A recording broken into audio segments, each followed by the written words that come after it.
here he is, Rory McIlroy, a past U.S. Open champion, about to tee off on what should be an historic day of golf alongside the beautiful Puget Sound.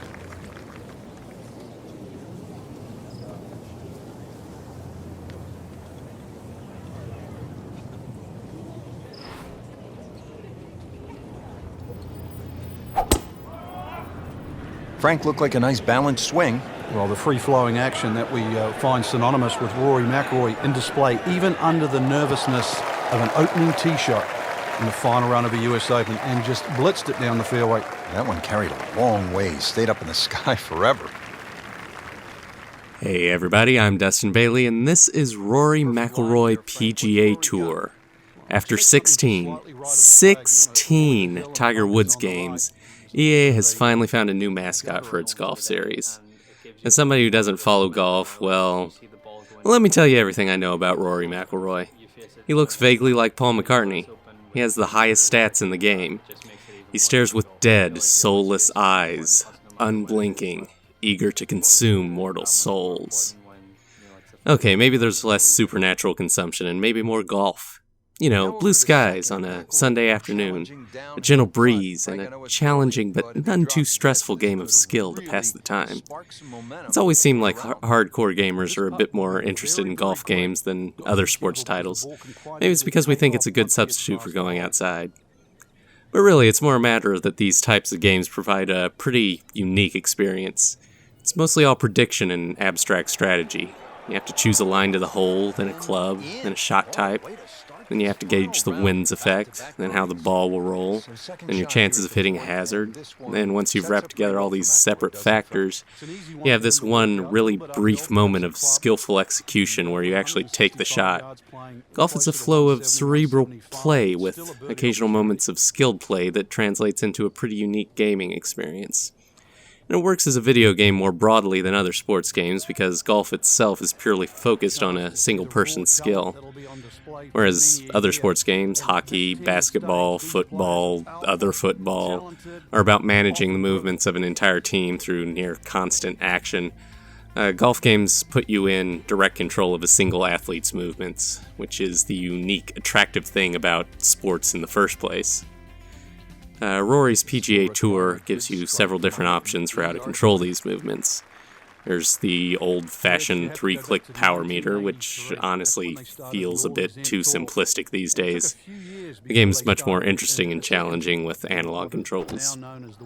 I've mostly played under arcade mode, where you draw the analog stick back for the backswing and thrust it forward to strike the ball. For maximum power, you need a quick, consistent motion on the stick, and for maximum accuracy, you need to keep the stick dead straight. You're a little to the left or right when you're bringing the stick forward, and your ball's going to end up in the rough, or in the crowd, or in the next hole over. It's challenging and interesting, and has a variety of points where you can either succeed to a greater degree of mastery or fail miserably on a small mistake, which offers room for your skill to grow over time. That's the making of a pretty solid core gameplay mechanic. The game's most challenging control scheme requires you to consider the length of your backswing and forces you to directly change the direction of your swing for draw and fade shots. And that level of mastery isn't something I was able to reach during my brief time with the game, but knowing that that degree of skill is supported here definitely raises my esteem of the game. This is EA's first current-gen golf game, and the first after a 2-year hiatus, and it definitely suffers from that malady that affects every first next-gen sports game. There's generally a lot of jank. The menus are ugly and framey, and sometimes selections just won't take until after 2 or 3 button presses. And character models look like they've tumbled straight down the center of the uncanny valley. And some things at the edges of the game just look a little weird, like when you hit the ball into the crowd and they give zero reaction.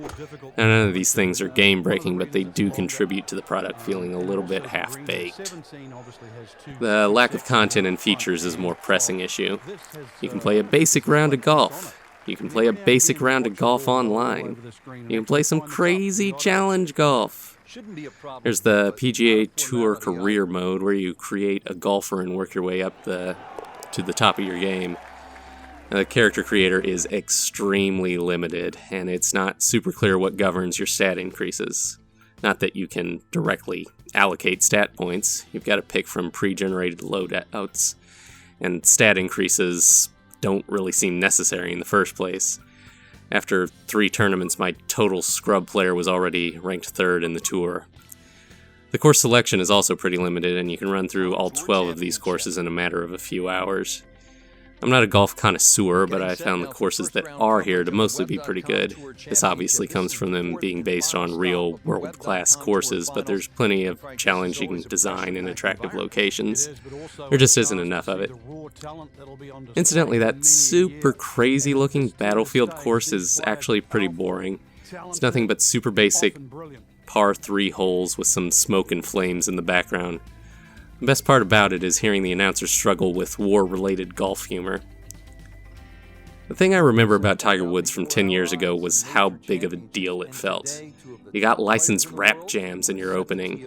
You play as such major celebrity golfers as Cedric the Entertainer.